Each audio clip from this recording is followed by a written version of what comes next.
James Dean est mort aujourd'hui. Celui qui avait une grande soif de vie n'est plus. La présence de James Dean, personnage principal du film, a été possible grâce à l'utilisation des images cinématographiques de l'époque et des enregistrements de sa voix, et grâce à l'exploitation des photos de plateau.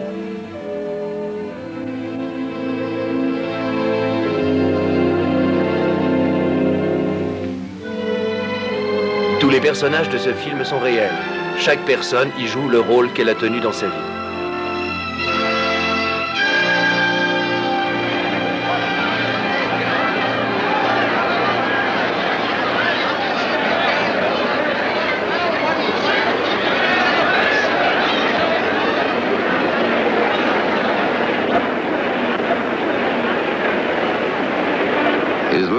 Son dernier film fut Géant. Il sortit plus d'1 an après sa mort.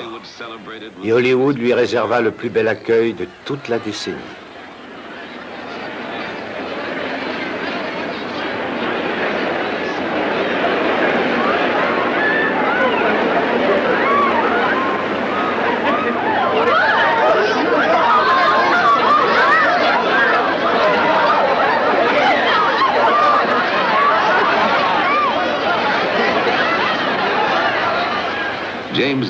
À l'affiche, son nom apparaissait après ceux des 2 autres stars. Mais le roi de la soirée, c'était lui.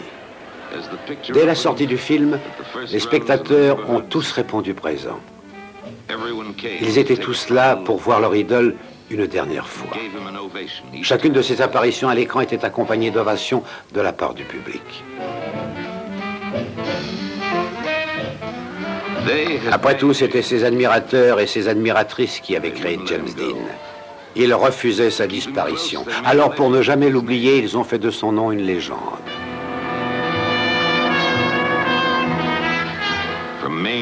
De l'État du Maine à Manille, de Tokyo à Rome, il semble exprimer des sentiments que la jeunesse de l'époque n'arrivait pas à expliquer. La fureur de vivre, la révolte et l'espoir.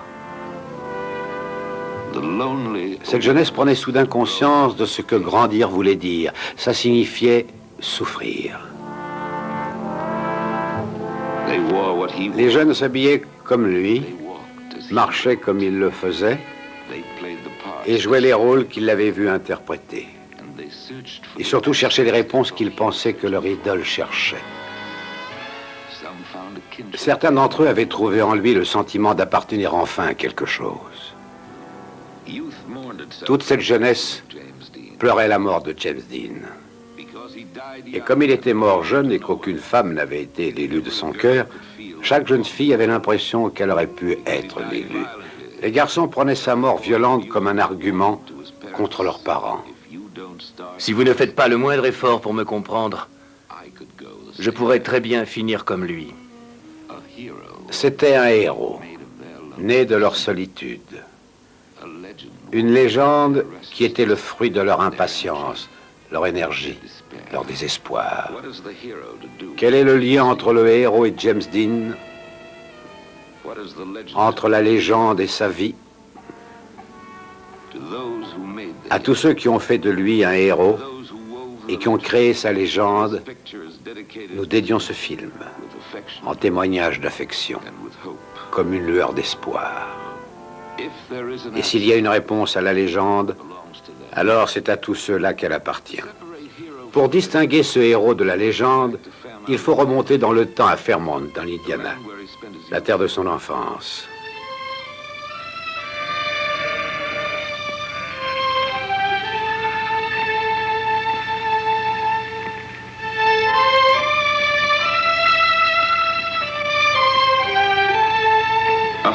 Un journaliste de Hollywood s'était demandé si Fairmont n'était pas une petite ville au charme vieillot. Il se trompait à moitié. C'était une petite ville, mais elle n'avait rien de pittoresque. C'était une ville active, une ville laborieuse où vivaient depuis toujours de braves gens, utiles à toute la communauté. Et la plupart d'entre eux étaient fermiers. Celui-ci, par exemple, nous a dit « C'est une bien jolie petite ville, où il fait bon grandir, croyez-moi. » Il y a deux façons d'arriver à Fairmont. Nous, c'est par la route. Jimmy Dean, lui, par le chemin de fer. Il avait alors 9 ans.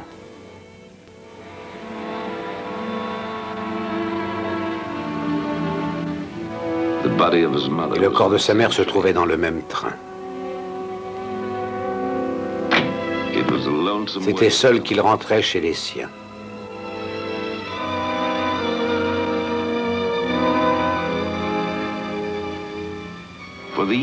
Toute sa vie, Jimmy aura considéré cette ville avec ses champs environnants comme la source de lui-même, la terre de ses racines. Une terre tranquille où il faisait bon revenir, un lieu où il pouvait se régénérer. La route qui l'avait conduit de la gare à chez lui ce jour-là allait devenir une artère de sa vie. Cette route traverse des champs de maïs et des prairies, passe devant l'église des Quakers où il allait se recueillir. Elle passe aussi devant le magasin de motos et cycles de M. Carter. C'est là qu'il découvrit la vitesse. Cette route longe aussi le cimetière où reposent des générations de Winslow et de Deans. Avant de le conduire au cœur de son enfance. Là, la ferme des Winslow, où vivait sa tante Hortense, son oncle Marcus et Marquis son cousin. Au début, la ferme lui semblait étrange. Et il trouvait la maison trop grande. On le laissait seul surmonter son immense chagrin. Il était torturé par le même cauchemar, se réveillait en pleurant. En fait, il rêvait de sa mère. Il rêvait sans cesse d'elle. Monsieur Winslow? Oui, Vous avez combien d'hectares? 175. Et qu'est-ce que vous cultivez? Du maïs principalement, mais aussi de l'avoine et du foin. C'est ici que Jimmy a grandi? C'est ça, oui. Il est arrivé à 9 ans, il est reparti à 18. Est-ce qu'il vous aidait à la ferme? Oh oui, beaucoup. Jusqu'à sa première année de lycée, il passait son temps à m'aider aux champs et à s'occuper du bétail. Quand avez-vous pour la première fois remarqué ses dons d'acteur? Oh, je dirais que ça remonte à sa dernière année de lycée. Il avait gagné le prix du Théâtre national de Pyrrhus en Indiana. Après, il a continué sur sa lancée. Il est allé à Longmont, dans le Colorado.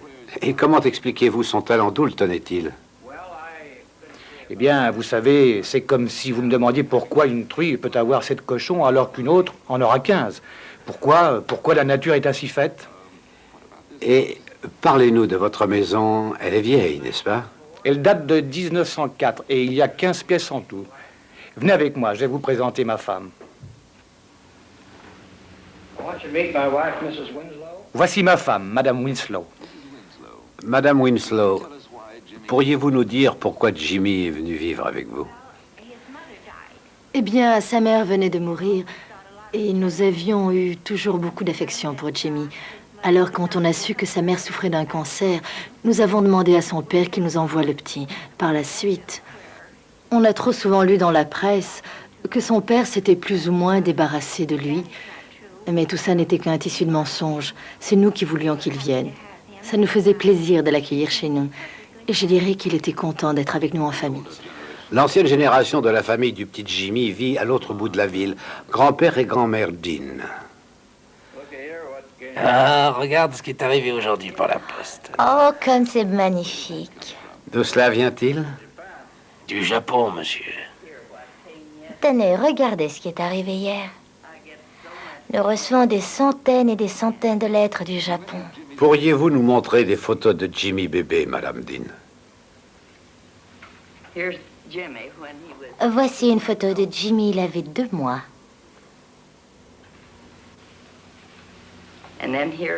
Tenez, en voici une autre. Là, il avait déjà 2 ans et demi.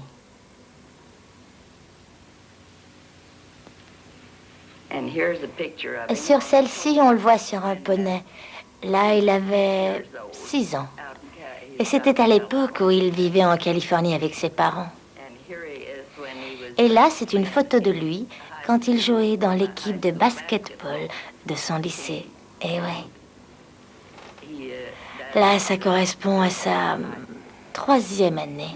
Voici le lycée de Fairmont. Voici ce que nous a dit son entraîneur. Jimmy n'aimait pas qu'on le dirige. Il fallait faire attention quand je voulais lui faire des remarques. D'ailleurs, j'ai appris à ne pas lui en faire devant les autres. Une fois, il a marqué 40 points en 3 matchs. Jimmy Dean avait été un gros bébé. Mais pour on ne sait quelle raison, il était devenu un garçon de petite taille. C'est justement cette petite taille qui le poussait à mettre la barre toujours plus haut. D'abord le baseball, puis le saut à la perche, où il a battu le record du comté. Pour finalement abandonner cette discipline. D'ailleurs, oncle Marcus a une anecdote. À s'essayer comme ça au sport, Jimmy a cassé une bonne quinzaine de paires de lunettes. Dès que je lui payais une nouvelle paire, il la cassait. À cette époque-là, j'étais souvent convoqué chez le principal. Tellement souvent que je me disais, autant emménager dans son bureau. Pour la première fois de sa vie, Jimmy révélait une autre facette de son personnage. La peinture, il peignait les choses qu'il voyait, en essayant d'y mettre de la vie, des sentiments. Au moins une fois, il a réussi à réaliser cela. D'ailleurs, il avait fait un tableau représentant sa solitude. Et il n'était pas pleinement satisfait. Il se sentait plus chez lui sur une scène que n'importe où ailleurs, car là, il pouvait prétendre être quelqu'un d'autre. Adeline Nowell était son professeur d'art dramatique. C'est elle qui le prépara à la représentation de Forensics. Madame Nowell, quel texte Jimmy répétait-il à cette occasion? Il avait choisi le texte de The Madame Stories de Charles Dickens. Et qu'est-ce qui le différenciait des autres, à votre avis? Eh bien, Jimmy, comme pour tout ce qu'il entreprenait, s'était plongé dans cette expérience corps et âme. Il utilisait à merveille ses yeux. Je dirais même que c'était ce qu'il avait de plus efficace. Et je crois que ce sont ses yeux qui ont le plus impressionné les professeurs qui le regardaient jouer.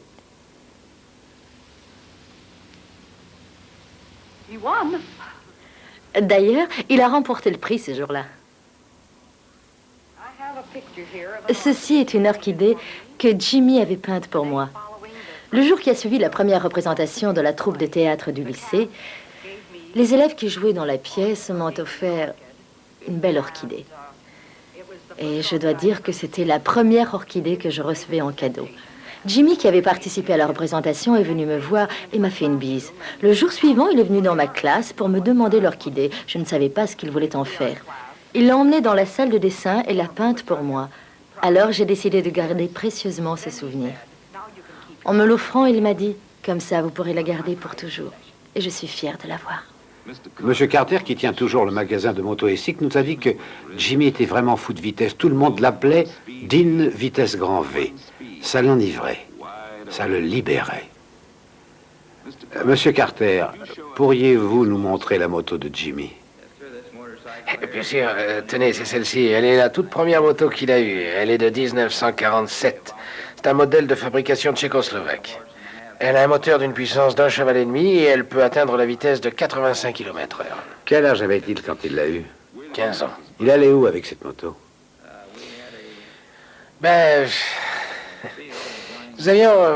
Nous disposions d'un terrain derrière le magasin. Il appartenait à un voisin. Mais il nous le louait, alors on a construit une piste dessus. Et Jimmy venait souvent s'entraîner, courir sur cette piste, qui d'ailleurs n'avait rien de réglementaire. Il venait souvent, et je dois dire que j'en ai gardé de très très bons souvenirs. Une fois, il est entré dans le magasin. À l'époque, il faut dire que j'avais installé un micro et des haut-parleurs. Alors, il est entré et m'a demandé s'il pouvait prendre le micro. Alors, je lui ai dit que oui, bien sûr. Alors, il s'est installé dans le fond du magasin, il a branché les haut-parleurs, et il a organisé une course pour rire, quoi. Il a fait aligner les copains, il a expliqué quelle sorte de moto il conduisait. Et il commentait les dernières minutes précédant le départ. Puis la course en elle-même, expliquant ce que chacun faisait. Quand l'un des copains était à 2 doigts de tomber, il criait, il riait, il disait « Ça y est, c'est la chute !» Ah, Jimmy avait beaucoup d'imagination. Bing Traster a une pépinière dans le quartier sud de la ville. Lui et Jimmy avaient une chose en commun, le sens de l'humour. Exemple, cette nouvelle orthographe de l'anglais en fonction de l'accent de la région.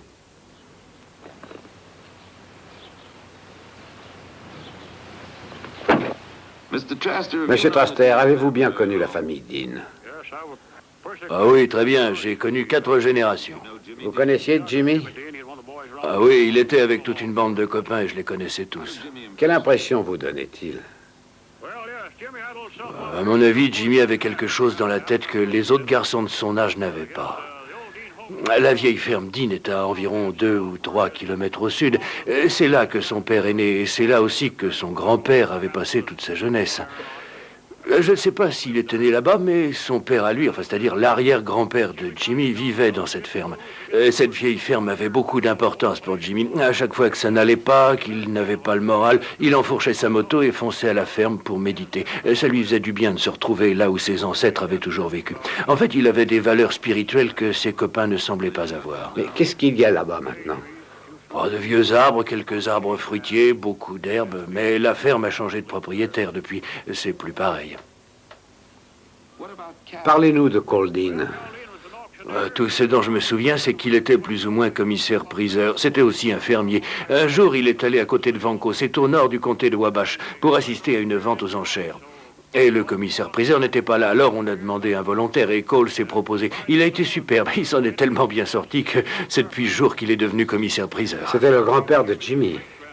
Non, c'était son arrière-grand-père. Non, c'était un gars qui était à peu près de ma taille, un peu plus épais, enfin c'était quelqu'un. Peut-on dire que c'est de lui que venait le talent de Jimmy?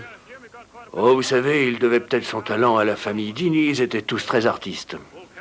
Le vieux Cole, l'arrière-grand-père, était lui-même un homme de scène. D'ailleurs, il avait un cousin à Somerville, c'était à environ 8 kilomètres d'ici, en allant vers le sud. Et lui aussi était commissaire-priseur. C'était un homme qui avait toujours des histoires à raconter. Je ne sais pas où il allait les chercher. Toujours est-il qu'il faisait toujours rire tout le monde. Et Cole, c'était pareil. Ça semblait être une régénérescence pour le jeune James Dean que de se retrouver là où ses ancêtres avaient vécu. Été après été, Marcus le regardait grandir, il l'observait participer à chaque moisson. Et la moisson la plus fructifiante que sa ferme ait jamais connue, c'était ses enfants. Et il considérait Jimmy Dean comme l'un d'eux. Jimmy lui semblait être un garçon heureux, pas vraiment comme les autres, certes, mais pas aussi différent non plus.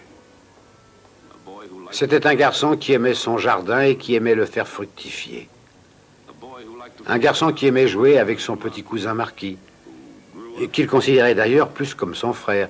Il aimait beaucoup les animaux, parce qu'il lui semblait qu'il l'acceptait tel qu'il était. Et parce qu'ils étaient gentils et inoffensifs. Il avait un chien qu'il avait baptisé Tuck, pour on ne sait quelle raison. Pourtant, aucun autre garçon n'était comme lui, il était le seul. Il avait son monde à lui, un monde secret, sur lequel il nous a laissé seulement 3 portes ouvertes. Celle de l'arbre dans son paysage désert, vers lequel il se tournait quand la solitude le gagnait. Celle de la tombe de sa mère sur laquelle il allait quand l'angoisse le laissait seul sans réponse, comme dans ses rêves. Et celle d'une coupure de presse qu'il avait conservée afin de suivre les étapes de la réalisation de lui-même. Voici ce que sont les besoins de l'homme complet. Le besoin d'amour et de sécurité. Le besoin d'expression créative. Le besoin de reconnaissance et d'amour. James Dean avait sculpté cette statue et l'avait appelée moi. Mais il ne lui avait pas fait de visage. À cette époque-là, il m'a semblé que quelque chose avait changé en lui. Il a commencé à se refermer sur lui-même. Il ne nous faisait plus partager ni ses joies ni ses peines. J'ai pensé que c'était peut-être une crise de puberté. Rien de ce qu'il faisait ne satisfaisait sa soif de vivre. Il envisageait de dire adieu à Fairmont et à son enfance. Et surtout, il ne tenait plus en place. Il fallait qu'il bouge, qu'il parte, quelque part. Et sur sa moto, toutes les routes lui semblaient idéales pour le conduire à la réponse qu'il cherchait. Comment appeler cette image, moi? Il fallait absolument qu'il trouve.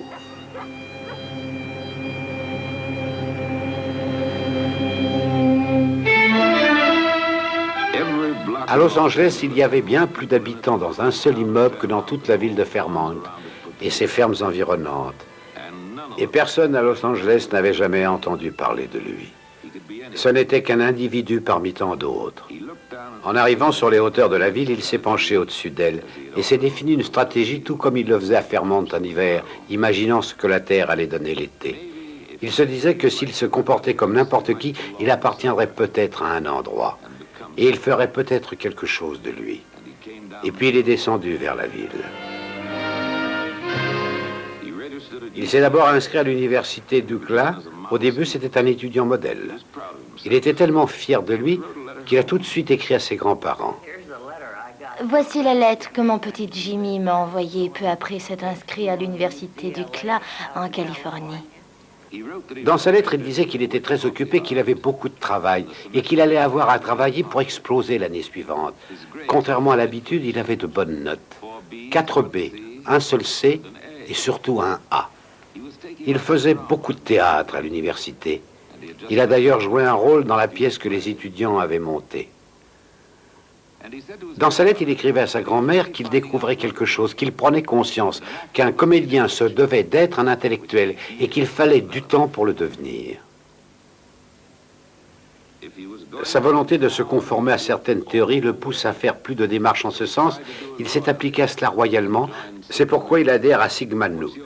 Bob, quelle est votre fonction ici? Je suis le président de l'association. Je suis entré au Sigma Nu en février 1952 et Dean, lui, était déjà là. Il est arrivé en 1950, en septembre 50. Il y a quelques mois, nous avons fait des recherches dans nos fiches pour voir si on retrouvait quelque chose concernant James Dean. Et voilà ce que nous avons trouvé. C'est sa lettre d'adhésion au National. Et en regardant de plus près ses registres, nous avons remarqué qu'il y avait un déficit de 45 $, 4 mois seulement après son adhésion. 45 $ qu'il n'a d'ailleurs jamais remboursé. Et vous, John, quand avez-vous rencontré Jimmy? La première fois, c'était en 1950, pendant l'automne. Il m'a beaucoup impressionné. Je lui ai parlé plusieurs fois, et il semblait vraiment sincère, même s'il était réservé. Enfin bref, il s'est inscrit à l'association. Mais il était évident que les contraintes, le règlement de l'association lui pesaient. Par exemple, il ne supportait plus, après quelques semaines dans l'association, les réunions du lundi soir. Et ça a été le début de ses problèmes avec notre association. D'ailleurs, c'est ce qui a causé la rupture entre lui et les autres membres. Tout ça s'est terminé par une bagarre avec l'un d'entre nous. Il est parti en claquant la porte et on ne l'a plus jamais revu depuis. Qui suis-je, se demandait-il. Je ne veux pas être seul. Et je ne veux pas être différent. J'ai besoin des autres, mais je ne peux m'empêcher de les rejeter. J'ai tellement d'amour à donner. Il est allé contempler l'océan, à la recherche d'une réponse. Il était jaloux de sa puissance, de son pouvoir.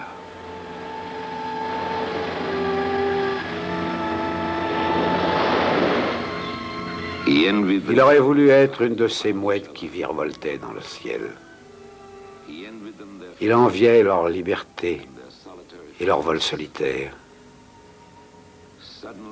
Soudain, il comprit qu'un acteur, à l'instar de l'océan, pouvait tout emporter sur son passage. Qu'il pouvait aussi voler telle une mouette, s'envoler au-dessus de la terre et des hommes. Oui, il serait comédien et rien d'autre. Il irait à la conquête de New York et mettrait Broadway à ses pieds. Puis il reviendrait pour conquérir Hollywood. Il s'élèverait si haut qu'il en deviendrait un demi-dieu et qu'on le supplierait de redescendre parmi les hommes. Il vit alors un oiseau mort sur le sable et se mit à pleurer. Mais il avait trouvé sa voie. Jimmy Dean allait devenir quelqu'un. Il avait besoin d'argent pour aller à New York, alors il tourna dans un film, son premier. Le tournage eut lieu dans un manège dans Griffith Park, et Jimmy était figurant. C'était un film publicitaire d'1 minute pour une marque de boissons non alcoolisées. Il fit alors la longue route pour aller jusqu'à Times Square.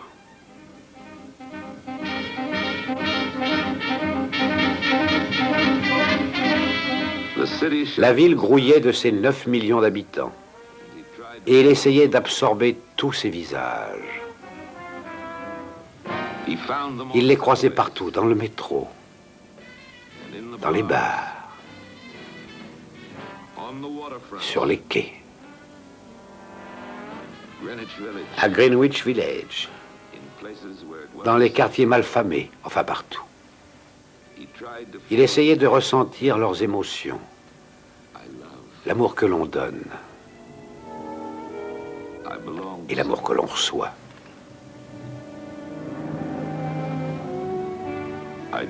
Mais moi, je n'ai ni l'un ni l'autre. Je suis toujours spectateur, toujours seul dans la rue. Puis il fit tomber les remparts de son isolement et fit irruption dans la vie des autres. Il volait un sourire, un geste fugitif,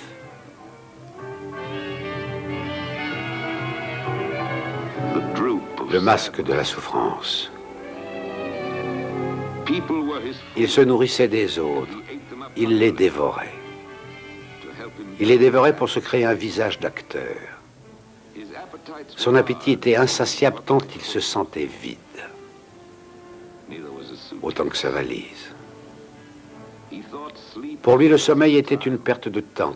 Dormir, c'était passer à côté de quelque chose. Il avait peur de la solitude, peur de ses rêves. C'est pourquoi il rôdait dans la nuit tel un fauve.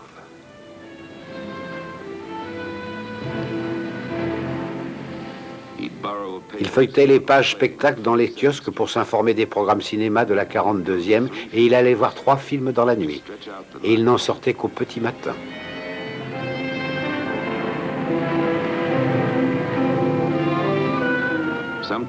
De temps à autre, il dormait dans un petit hôtel situé dans un quartier qui n'était plus à la mode.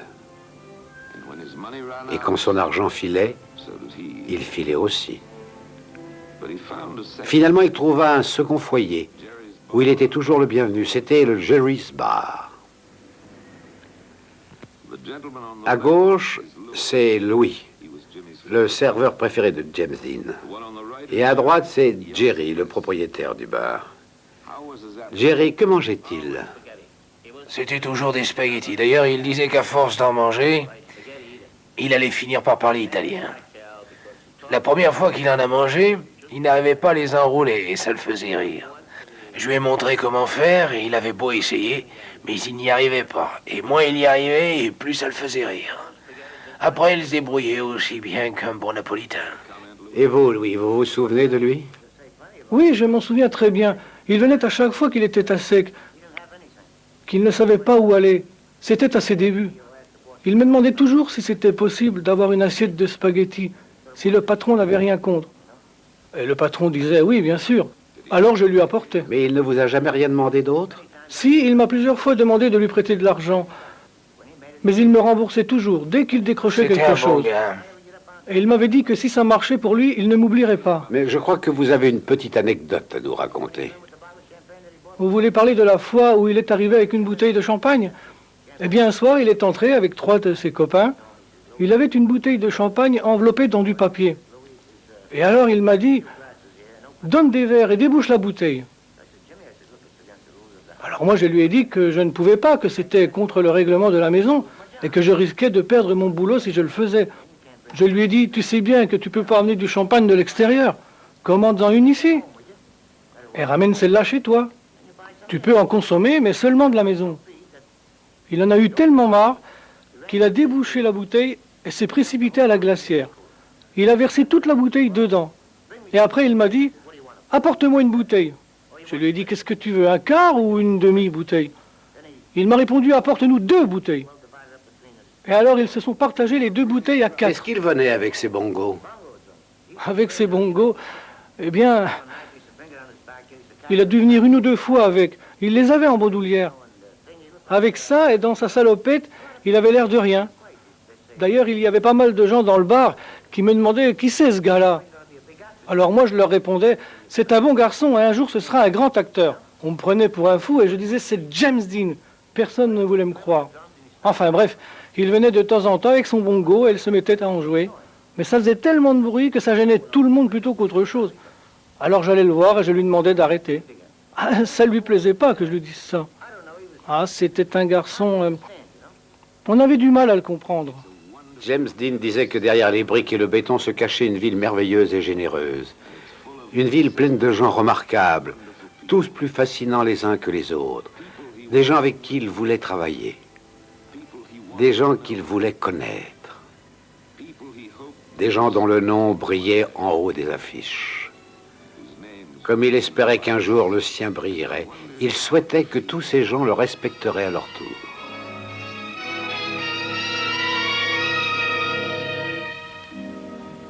Leonard Rosenman était un jeune compositeur qui fut par la suite l'auteur de la musique des films À l'Est d'Éden et La Fureur de vivre.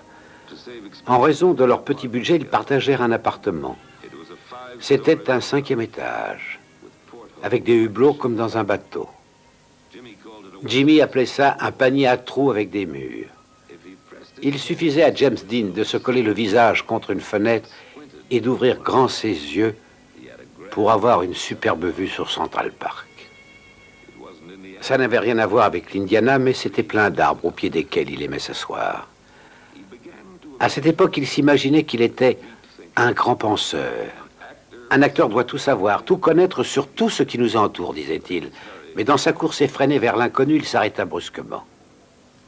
Il était devenu sédentaire suffisamment longtemps pour se lier avec une jeune femme.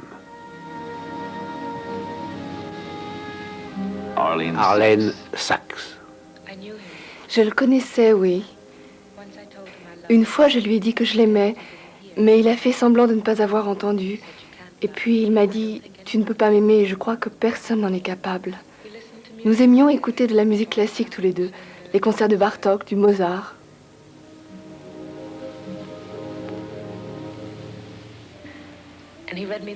Il me lisait Le Petit Prince, c'était son livre préféré.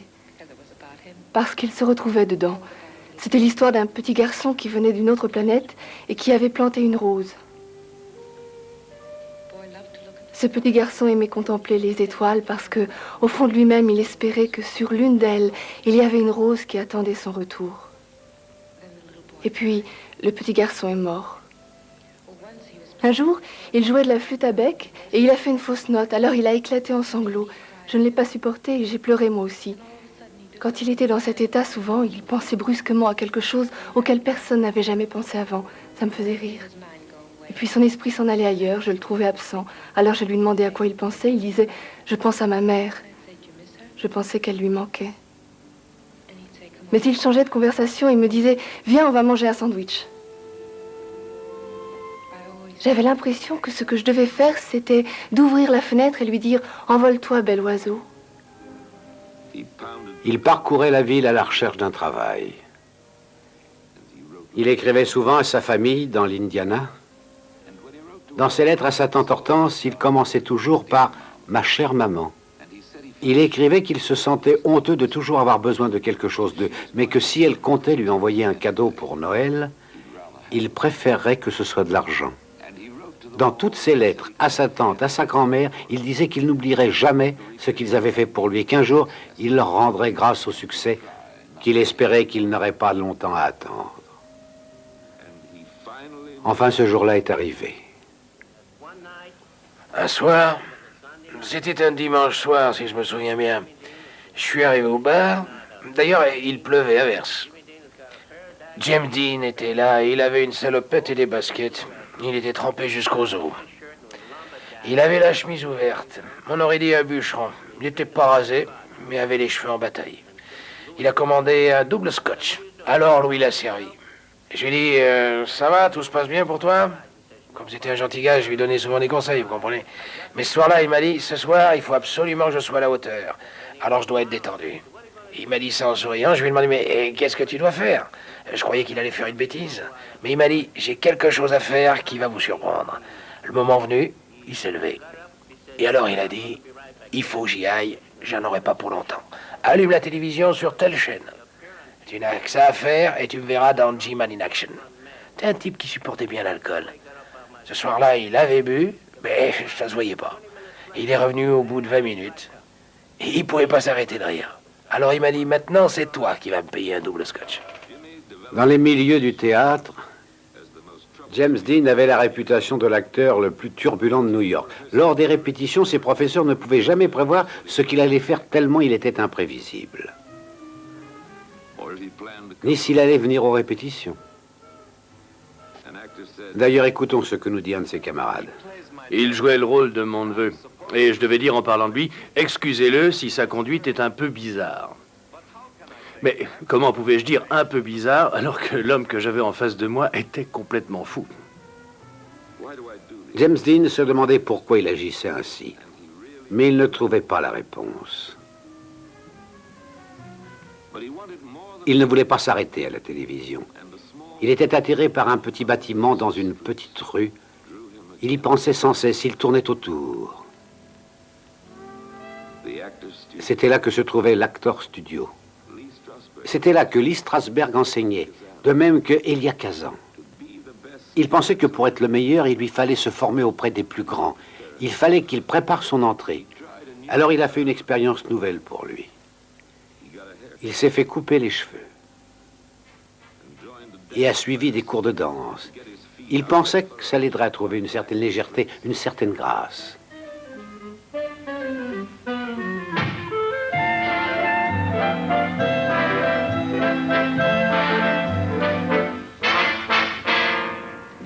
Pendant cette période de préparation, il a rencontré un chauffeur de taxi, Arnie Langer, avec qui il a sympathisé.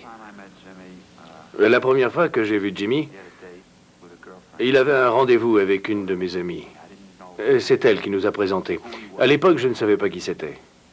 Il n'avait pas fait de film encore. Bien sûr, il avait fait des choses à la télé, mais mon travail ne me permettait pas de la regarder. Alors pour moi, c'était juste quelqu'un comme les autres. Il est venu chez moi, il était très timide. Il ne m'impressionnait pas. Nous sommes sortis acheter quelque chose à manger. D'ailleurs, c'est moi qui ai payé. Ensuite, nous sommes revenus chez moi, nous avons mangé.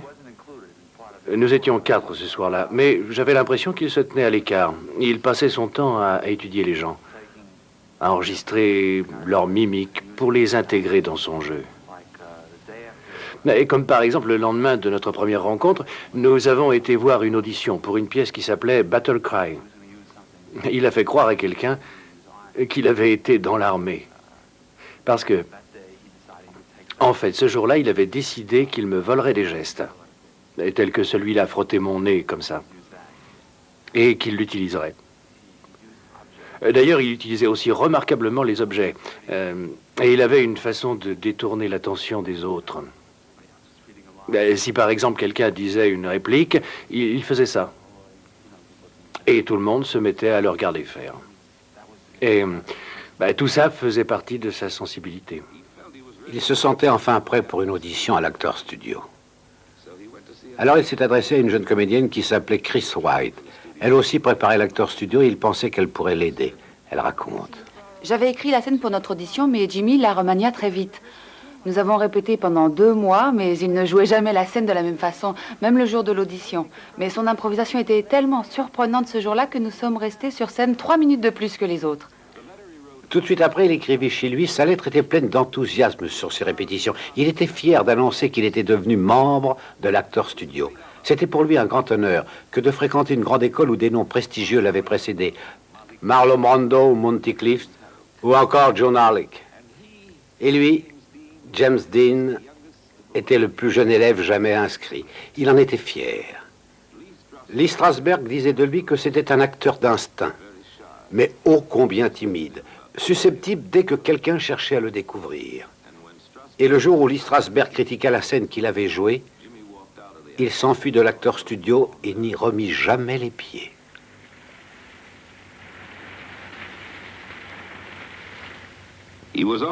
Puis on lui proposa son premier contrat pour une pièce à Broadway. Monsieur Ross faisait office d'attaché de presse pour la pièce Six de Jaguar.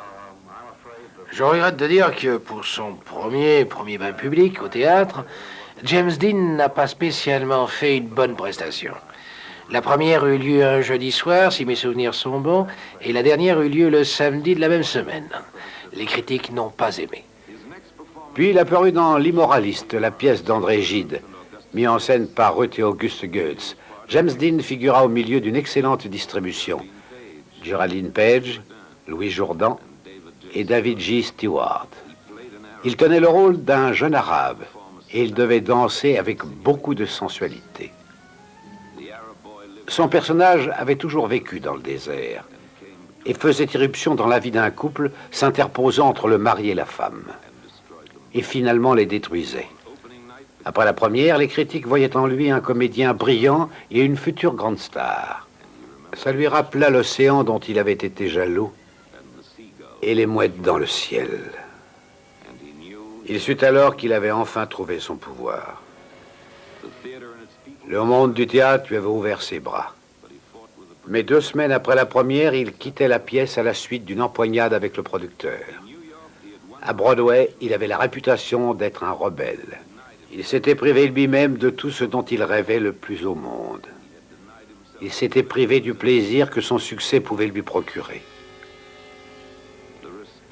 Tout comme le respect qu'il pouvait inspirer à ceux qui l'admiraient au plus haut point. Il s'en était privé. Il avait tout gâché. Pourquoi faut-il que je détruise ce que je construis, se demandait-il. C'est au pied d'un arbre de Central Park qu'il alla méditer. Il adressa une lettre à son cousin Marquis pour le remercier de lui avoir envoyé des dessins. En fait, c'est à lui-même qu'il écrivait. Cher Marquis, nous avons demandé à Marquis s'il se souvenait de la lettre de son cousin. Voilà ce qu'il nous a répondu.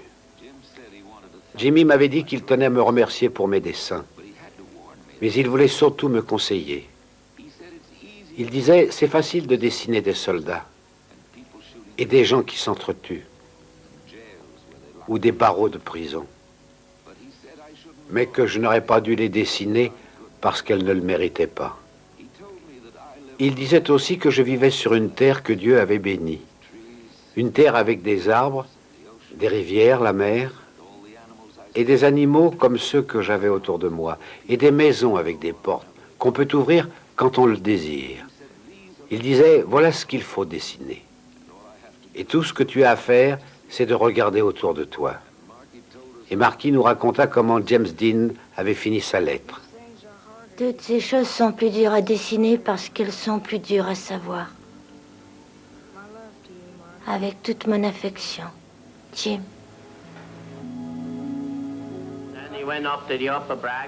Un jour, il a décroché un gros contrat et on ne l'a jamais plus revu. Il est parti faire du cinéma. Quand l'avez-vous vu pour la dernière fois? La dernière fois, avant qu'il parte en Californie, à Hollywood, pour tourner dans un grand film. Nous avons fêté son départ et je ne l'ai plus jamais revu.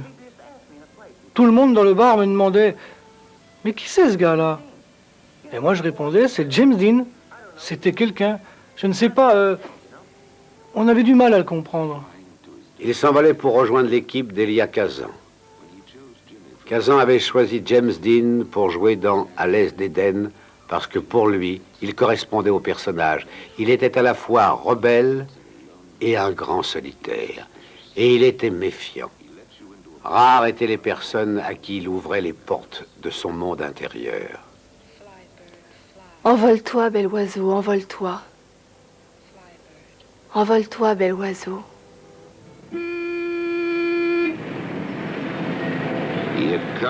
Il se retrouvait plongé dans l'univers le plus dangereux qu'il n'eût jamais connu, se méfiant de tous. Il notait le nom de ses éventuels ennemis, l'œil scrutateur, l'oreille impitoyable, le public. Méfiance, disait-il, il pourrait m'abîmer. Il pourrait m'écraser, pourrait me pétrir, et mieux me remodeler à leur image. Il s'installa dans sa loge au studio.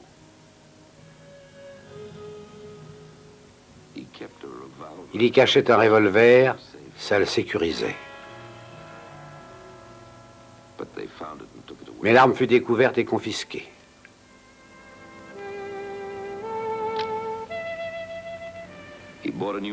Il fit l'acquisition d'une nouvelle moto. Il avait toujours cette soif de vitesse en solitaire. Il portait toujours ses vieux vêtements parce qu'il avait besoin de se raccrocher à quelque chose de familier dans un univers qui lui était étranger. Jamais il n'aurait jugé quelqu'un à ses habits. Mais ce n'était pas le cas d'Hollywood. Quand il sillonnait les rues de la ville, comme il l'avait fait à Times Square, tout Hollywood s'exclamait. Hey, regardez ses bottes. Mais pour qui se prend-il? Marlon Brando? Mais plus on le critiquait, plus il refusait de se plier. Il avait le sentiment de posséder si peu qu'il lui fallait défendre ses choses avec la dernière fermeté. Il attachait de l'importance au bien matériel. Pouvoir s'acheter ce qu'il désirait signifiait que quelqu'un le choyait, même si ce quelqu'un n'était autre que lui. Et lorsqu'on lui cassa le phare de sa moto, il se mit à pleurer comme un enfant, comme si c'était lui qui avait été blessé. Le Villa Capri lui rappelait le Jerry's Bar de New York. Il s'y sentait bien, parce que Potsy et Billy étaient un peu comme Jerry et Louis. Il le prenait tel qu'il était, et il ne lui reprochait aucunement sa méfiance. Il avait l'habitude de venir chez nous, presque chaque soir après son travail. Il était toujours habillé en salopette, comme les terrassiers ou les gens des travaux publics. Il n'avait rien d'élégant, d'ailleurs, je ne l'ai jamais vu bien habillé. Avait-il de l'humour? Ah oui, beaucoup. Souvent, quand il venait, il s'asseyait là où je suis, assis, et il se mettait à baragouiner quelques mots d'italien. Il aimait cette langue. En fait, il apprenait l'italien. Je me souviens aussi qu'il nous arrivait de ne plus avoir de table libre, alors il allait dans la cuisine. Il restait dans un coin et il ne dérangeait personne. Je dois dire que c'était un garçon bien, vraiment bien. On n'avait rien à lui reprocher. Mais notre clientèle était essentiellement composée de stars d'Hollywood. Alors, comme Jimmy était là presque tous les soirs, il avait l'habitude de les voir. Il était un peu leur coqueluche. Milton Berle, Sammy Davis Jr., James Dean s'efforçait de les croire quand il lui disait qu'il l'adorait. Quand il commença à travailler sur le tournage de Alice d'Éden, il réalisait qu'un acteur de cinéma devait se lever plus tôt que tout le monde. Il avait confiance en Kazan parce que Kazan lui faisait confiance. Il lui permettait d'interpréter son rôle à son rythme. Ils avaient un code. Quand James Dean était prêt, il sifflait. À ce signal, Kazan savait qu'il pouvait commencer. Moteur. Action. La critique de William Zinser dans le New York Herald Tribune n'était pas une simple description de son rôle, mais de James Dean lui-même. Voilà ce qu'il écrivit. Tout en lui suggère la solitude, l'incompréhension d'un garçon de 19 ans. Il semble blessé, tel un orphelin qui essaie d'assembler les éléments épars de son héritage. Il lui arrive de sourire comme d'une obscure plaisanterie qu'il est seul à pouvoir comprendre. On décèle en lui de la méchanceté, mais on ne peut s'empêcher de l'aimer. Avant même la fin du tournage, Hollywood comprit que James Dean serait la plus grosse révélation de l'année. Cela lui donna le courage de croire en lui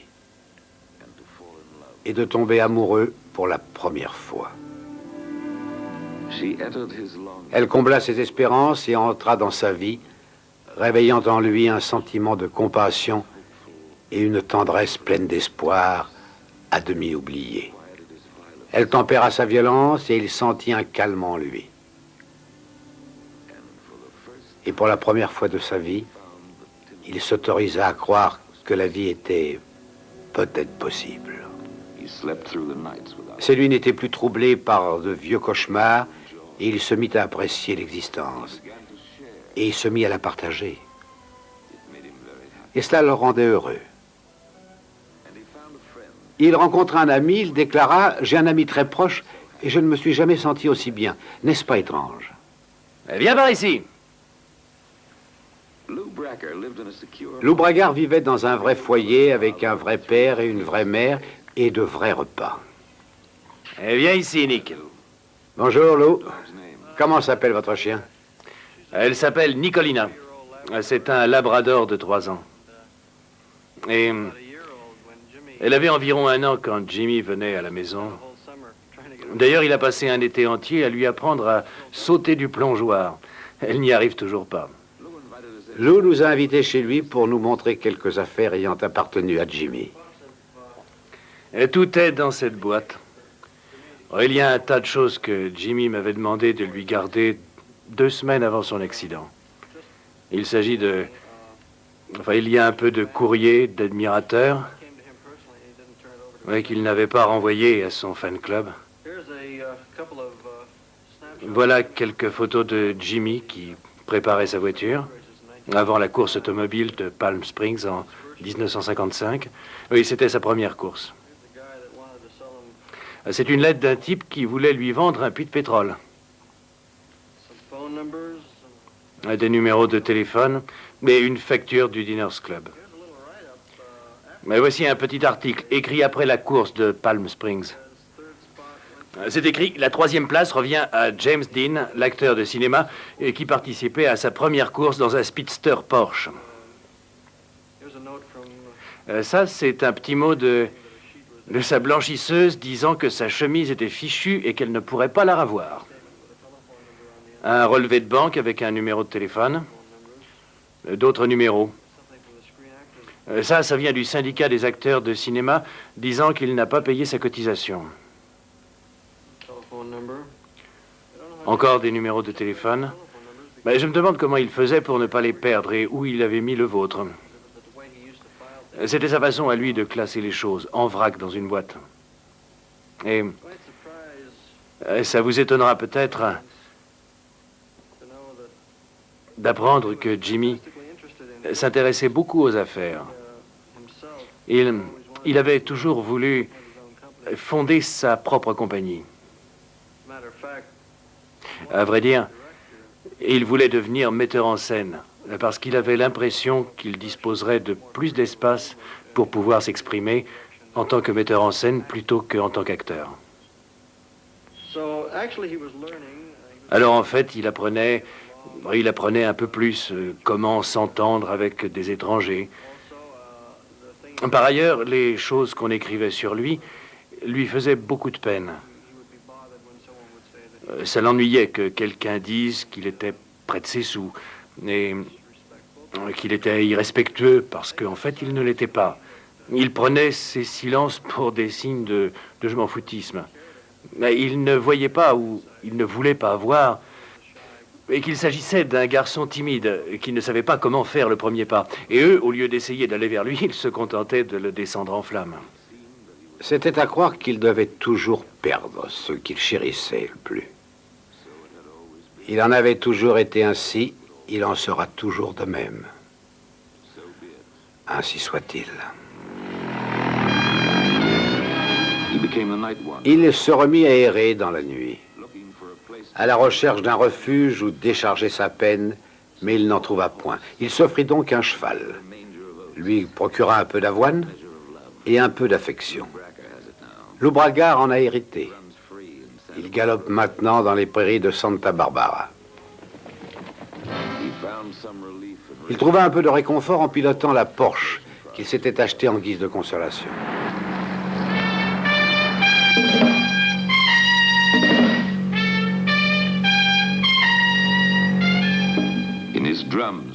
Les percussions aussi lui procuraient du réconfort.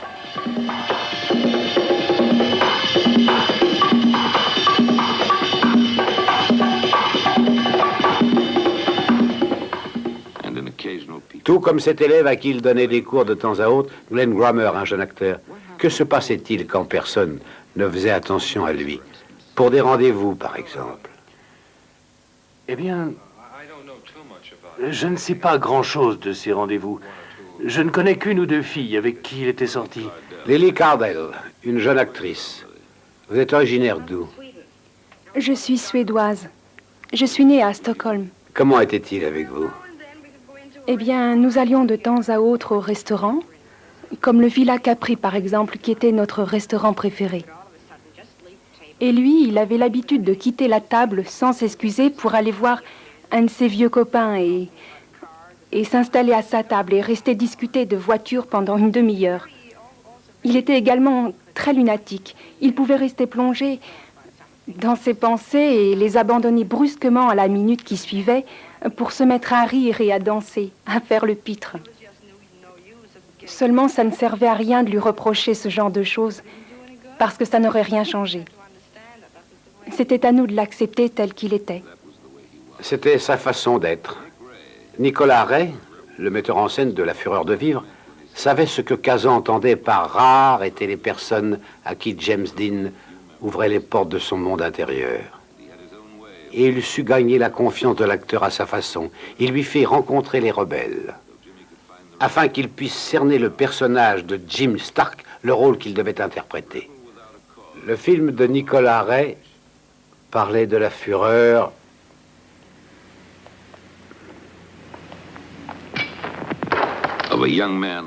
d'un jeune homme qui souffrait et de sa lutte pour donner de l'affection à un jeune laissé pour compte qui avait besoin de lui, ainsi qu'à une jeune fille qui n'avait jamais connu l'amour. Le personnage qu'il interprétait lui permettait d'exprimer les choses que lui, James Dean, devait garder pour lui. Mais une fois le film achevé, Jim Stark disparut. Le spectacle était terminé. Tout comme l'arbre dissimulait la forêt, le succès n'était rien d'autre qu'une feuille dissimulant l'arbre de sa solitude. Après chaque rôle, l'arbre se retrouvait nu. Et l'hiver revenait le transir. Il savait qu'il ne pourrait jamais échapper à sa douleur, mais qu'une intense activité lui permettrait de l'oublier. Il se levait chaque jour, confiant et plein d'espoir, et essayait de se rattacher éperdument à la vie en s'ingéniant à la saisir avec son objectif. Il s'intéressa à la corrida parce qu'il s'identifiait à un matador. Une silhouette solitaire qui attirait le danger jusqu'à ses genoux.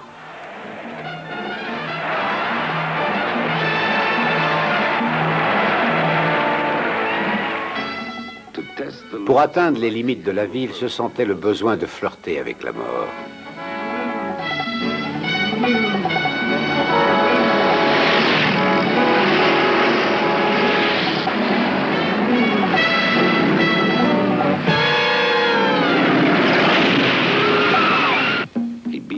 Il battait le rythme de sa vie sur son bongo. Il riait. Le fracas de ses expériences diverses retentissait dans son existence d'alors.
Mais tout ce vacarme n'était que l'écho de ce qu'il n'avait toujours pas trouvé, de ce qui continuait à lui échapper, cette chose sans visage,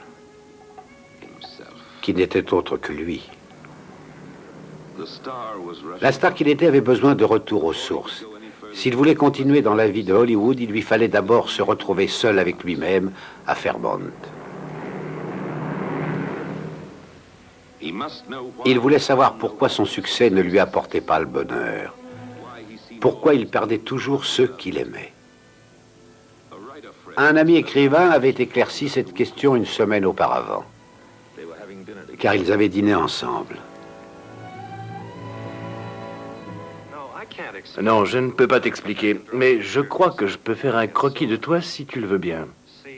Tu vois, ça, c'est ce que nous avons tous, mais que nous ne voulons révéler à personne. C'est extrêmement fragile. C'est le refuge de nos secrets, si on peut appeler ça comme ça. Et c'est ce que nous avons à protéger. En général, nous construisons des murs tout autour. des miroirs, comme ceci. Et si nous nous méfions de quelqu'un, nous les utilisons pour ne pas être atteints. Seulement toi, voilà ce que tu as. Les miroirs ne te suffisent pas.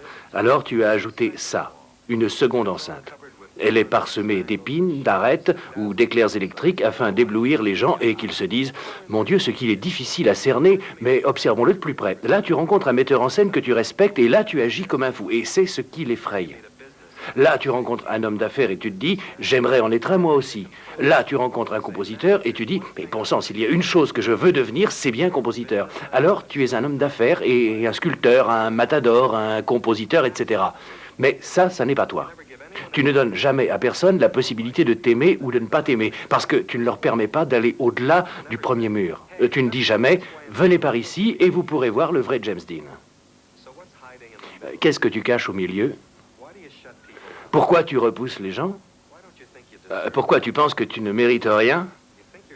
Pourquoi tu t'imagines que tu es si faible et que s'ils entrent dans ton monde intérieur, ils ne trouveront rien et te laisseront tomber? Est-ce pour cela que tu les repousses avant qu'ils ne s'approchent trop?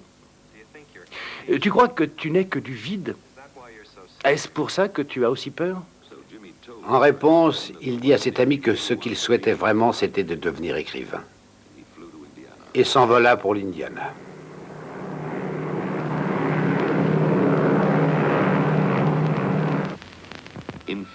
De retour à Fairmont, il remit ses vêtements de la ferme et se montra attentif aux histoires que les gens racontaient, des anecdotes sur lui quand il était enfant. Et les sensations enfouies depuis longtemps ressurgirent. L'éternelle sensation de n'être qu'un paria. Il retourna voir son ancien lycée. Il lui fallait croire en son talent, pour oser croire qu'il méritait son succès. Malgré les critiques élogieuses, il ne se donnait pas le droit d'être baptisé le garçon de génie que tout le monde disait qu'il était. Il espérait découvrir une parcelle de talent dans sa famille. Il réalisa cet enregistrement en secret. Il avait caché le micro dans sa manche, alors tendait l'oreille. Vous savez, j'ai eu un rôle dans le film À l'Est d'Éden. Et mon personnage s'appelait Cole. Oui, ça je le sais, je l'ai déjà lu. Je connais toute l'histoire. Ce que je voulais te demander, voilà, je suis passé devant le cimetière. Et il y a un nom qui m'a frappé. C'est celui de mon arrière-grand-père. Cole Dean. C'est drôle, non? Dans le film, je m'appelais Cole. Et c'était le prénom de ton père. Et comment était-il? Est-ce qu'il s'intéressait à l'art? Enfin, est-ce qu'il était doué pour quelque chose? Tu veux pas m'en parler? Il était commissaire-priseur, l'un des meilleurs. C'était l'un des meilleurs que j'ai jamais entendu et j'en ai entendu plus d'un, tu sais. Qu'est-ce qu'il faut pour être un bon commissaire-priseur? Comment? Non, comment on devient bon commissaire-priseur? Ah, il faut savoir évaluer une bête, il faut savoir juger les hommes aussi. Il faut un don pour ça, quoi. Et comment on fait? Fais l'annonce. Tu peux le faire? Ah ben disons que tu ouvres les enchères avec 5 $. Ouais. Alors toi, qu'est-ce que tu dis? Tu dis 5 $, 6 $ et... Bon, voilà comment on fait. Si on ouvre les enchères à 5 $, ça donne 5 $. 5 $ une fois, qui dit mieux? 5 $ deux fois, qui dit mieux? 5 $ trois fois, qui dit mieux? Personne à ma gauche, personne à ma droite. 5 $ trois fois, j'ai vendu. Et voilà comment on fait, c'est tout simple. 5 $ une fois, qui dit mieux? 10 $ deux fois, qui dit mieux? 10 $ trois fois, qui dit mieux? 10 $ trois fois, j'ai vendu. Je vais te dire ce qui tue un commissaire-priseur, tu vois, petit. Je le sais parce que j'ai connu beaucoup de gens de cette sorte, tu comprends. Beaucoup finissent par avoir trop confiance en eux et ils tirent sur la corde et ils croient qu'ils vont s'en sortir, mais c'est pas vrai. Parce que dès que les gens s'en rendent compte, qu'ils s'aperçoivent du subterfuge, ils ne leur font plus confiance, ils leur tournent le dos et ils l'ignorent. C'est ça qui les tue tous. Oui, c'est ce qui tue les acteurs aussi. C'est exactement pareil. Il nous faut être honnêtes. Mais il ne put se contenter de cette relation avec Cole Dean. Quand il observait Marquis, il recevait l'image de sa propre enfance.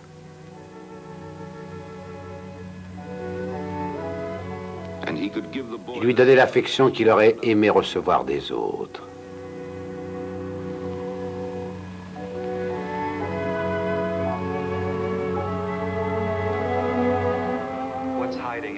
Et qu'est-ce que tu caches au milieu? Pourquoi est-ce que tu repousses les gens? Pourquoi crois-tu que tu ne mérites rien? Parce que je suis un mauvais, disait-il.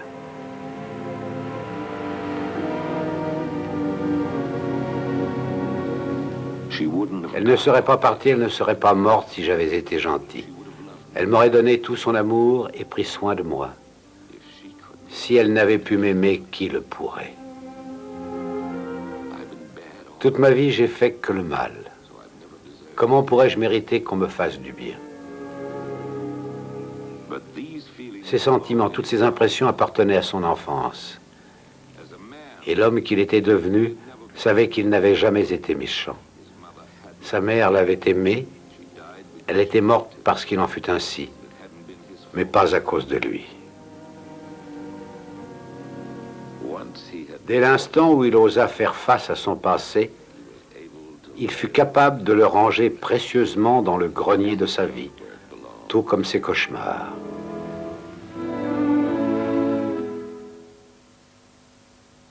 Il observa la statue qu'il avait modelée et réalisa que le visage qu'il avait toujours cherché avait toujours été là.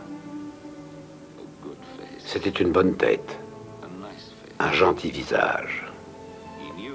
Il comprit qu'il n'avait plus besoin d'avoir honte, parce qu'il n'y avait plus que du vide au fond de lui. Il lui était désormais possible de croire ce que les gens disaient de lui. Et dans le film géant, il prouva aux autres que même un homme habité par le mal pouvait malgré tout révéler de la beauté. Il montra les choses qu'il avait apprises étant enfant. Comment mesurer un champ, comme son oncle Marcus lui avait appris. Il acceptait enfin son statut de star. Il se donnait le droit au succès. À son retour à Hollywood, il utilisa son image de marque en participant à une émission de la sécurité routière. Quelle est la vitesse maximale de votre voiture? Oh. Ouais, je ne voudrais pas vous mentir. Elle doit faire du 180 km à l'heure. Vous avez gagné quelques courses? Oui, une ou deux. Et où ça? Ouais, je me suis pas mal débrouillé à Palm Springs. Ouais, j'ai couru à Bakersfield. On dit que la course automobile, c'est dangereux. Mais la vitesse sur un circuit, c'est quand même mieux que sur une route. Bon, eh ben, je crois que je ferais mieux de partir. Une seconde, s'il vous plaît. Encore une toute petite question.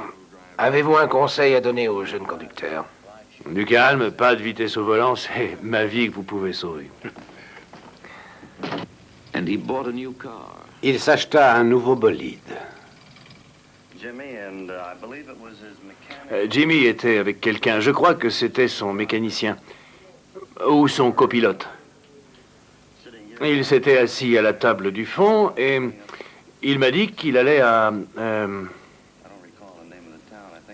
je ne me souviens plus vraiment, je crois que c'était à Bakersfield ou dans ce coin-là, pour la fameuse course. Et notre cuisinier lui dit, tiens Jimmy, comme on te verra pas demain, je vais te préparer quelque chose. Et le lendemain, La route de Salinas traverse l'arrière-pays. Et des cris délassés à travers les collines de Diablo Range.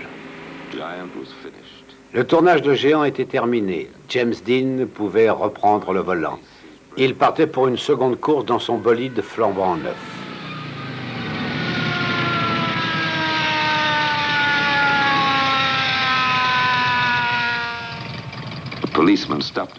Il se fit arrêter pour excès de vitesse.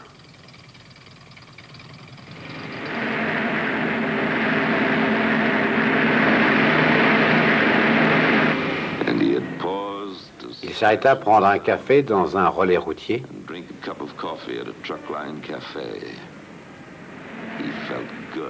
Il se sentait bien. Il savait que quelqu'un prendrait soin de son chat et de son cheval pendant son absence.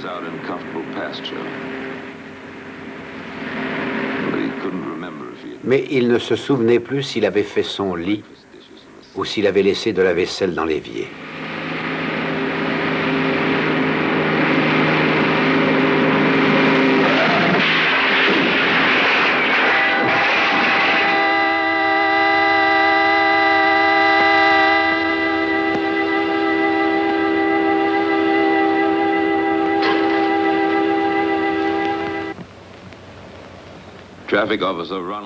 Ronald Nelson, motard de la police de Californie, lit le rapport qu'il écrivit sur le lieu de l'accident. J'ai reçu l'appel à 17h55. L'accident eut lieu à l'intersection de la 466 et de la 41, le vendredi 30 septembre 1955. C'était une collision de type frontal. Voici les photographies officielles de la police.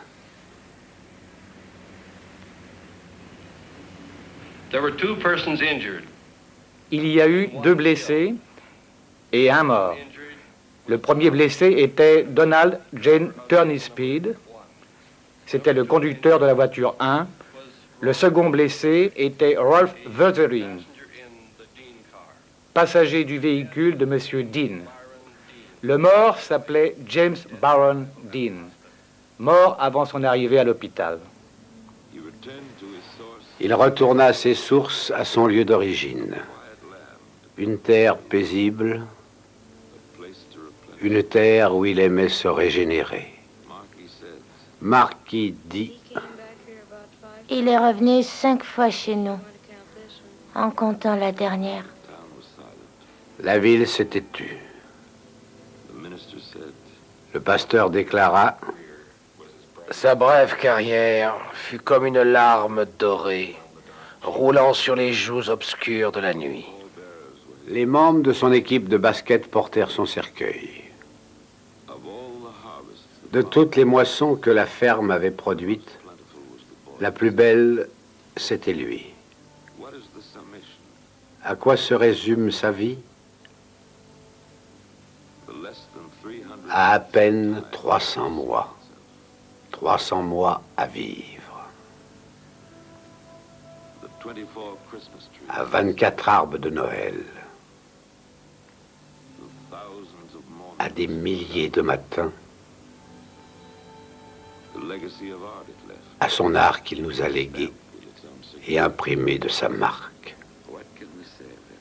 Que dire de lui?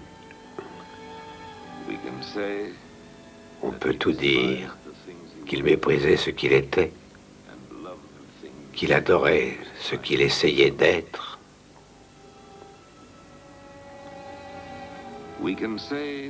On peut également dire qu'il nous a laissé 2 cadeaux bénis. Il était capable de ce que peu de gens de sa génération ont fait avant lui. Apparaître dans une salle obscure et que chacun sache qu'il ne sera plus seul désormais.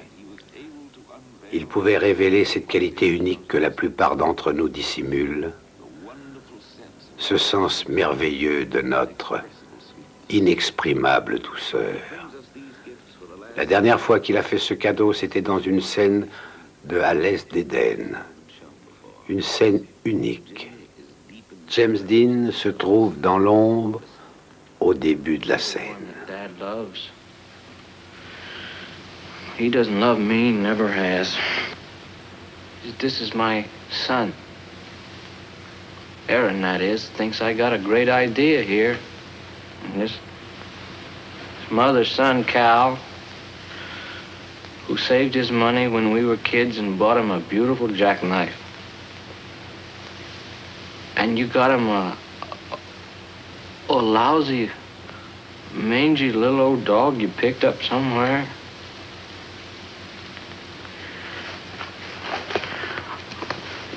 Well, he loved that dog, Aaron. He didn't even say thank you for my jackknife. Didn't say nothing.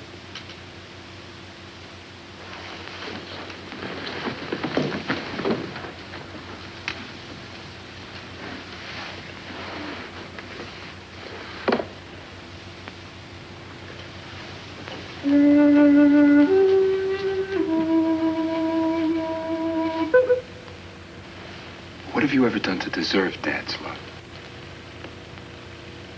What I mean is, well, like, who used to be decent to him and try to make things halfway pleasant?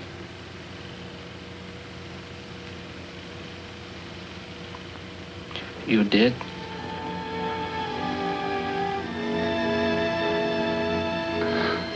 And what have you done? Ever since I can remember, you've growled at him and snapped at him.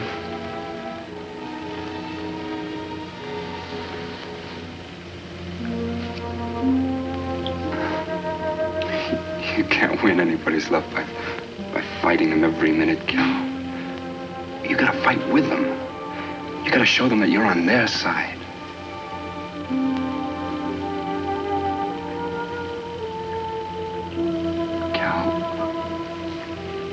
Why don't you give Dad a chance? Why don't you show him that you love him? How? It's so easy. Just tell him. Show him. Why don't you do something for him?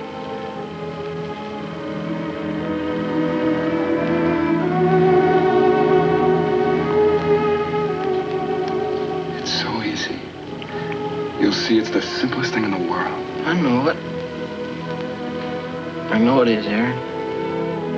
His own words. Les mots de James Dean sont sa meilleure épitaphe. J'essaie de trouver le courage d'être tendre. Je sais que les gens qui sont violents ne sont que des faibles. Seuls ceux qui sont doux et gentils